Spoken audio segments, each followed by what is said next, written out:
In this video, we will be discussing pivot tables in Airtable.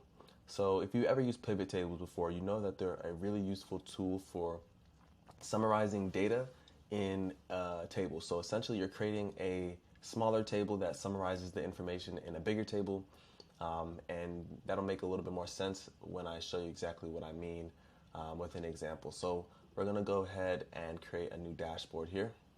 And we're going to add the pivot table extension. It's going to be one of the first ones right here for us pretty much every time. So once we've added the extension, you're going to have a configuration of which table first you want to pull this data from. So we're going to pull data from the tasks table. You can select which view, which is really useful for just filtering down exactly which particular records you want to see. You also have the ability to choose the grouping on the row. So the row grouping is required. You also can group on the column, but that is not a required field for the configuration. Let's go ahead and group on the status. This order is going to tell you what order those groupings will go in, so you can order them based on the group itself. So if it's a text field or a single select, it's going to order it based on the alphabetical order of those values. If it's a number field, it's going to order it based on the number order of those values, so on and so forth. However, if it's based on value, the order is based on value, it's going to order that list, sort it based on not necessarily the alphabetical order of the statuses, but how many records are counted in each status. So I'm going to go ahead and remove this so that makes a little more sense.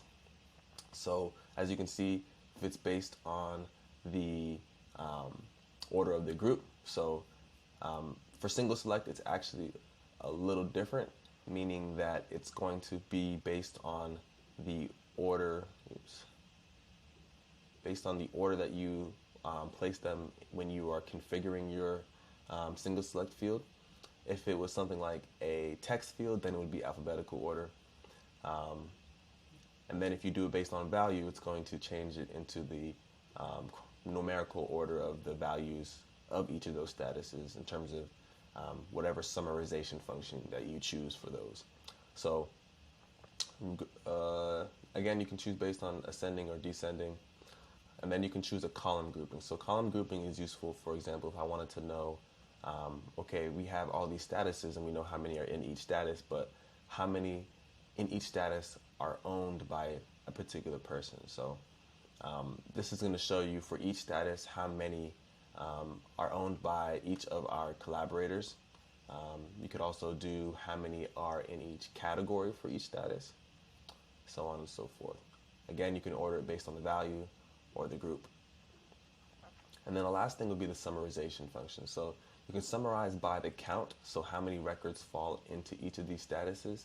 And you can also summarize based on a numerical value. So say estimated hours was the summary field you wanted to count or aggregate.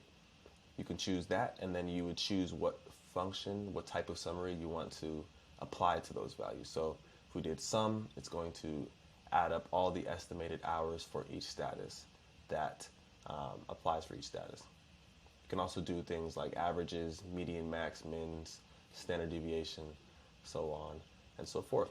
So pivot tables are one of the biggest things people use in Excel, so it's really useful in Airtable as well, and it's definitely important to know how to leverage them for your particular use case. So that's pivot tables and Airtable. Stay tuned for the next video.